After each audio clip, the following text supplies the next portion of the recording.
میں انشاءاللہ کل نکلوں گا پختونخوا سے، اور یہ پاکستان کا تاریخ کا سب سے بڑا قافلہ لے کے نکلوں گا، اور کوئی بھی روکنا چاہے ہمیں تو وہ روک کے دکھا دے، کیونکہ کوئی نہیں اس کو روک سکتا۔ عوام کے سمندر کو کوئی نہیں روک سکتا، نہ اتنی پولیس ہے یہاں، نہ یہاں کوئی رینجرز ہیں روکنے کے لیے، اور نیوٹرلز کو پھر بھی کہ نیوٹرلز آپ کے اوپر بھی ساری قوم دیکھ رہی ہے اور آپ کے اوپر بھی ججمنٹ پاس ہوگی۔ ایک منٹ، میں اس وقت سب سے پہلے یاسین ملک کا اوپر بات کرنا چاہتا ہوں۔ ان کا کل ہندوستان کے اندر ان کی عدالت میں ان کو سزا سنائی جائے گی، اور میں اس لیے آج ان کے اوپر یہ بات کرنا چاہتا ہوں کہ یاسین ملک کسی صورت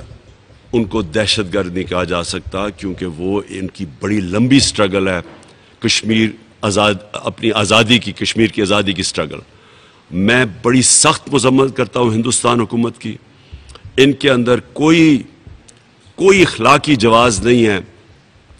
کہ ایک آدمی جو اتنی دیر سے سٹرگل کر رہے ہیں اور ان کو اتنی دیر جیل میں رکھا ہے، اس کو اتنی دیر ٹارچر کیا ہے، اس کو اب دہشت گردی میں سزا سنائی جائے۔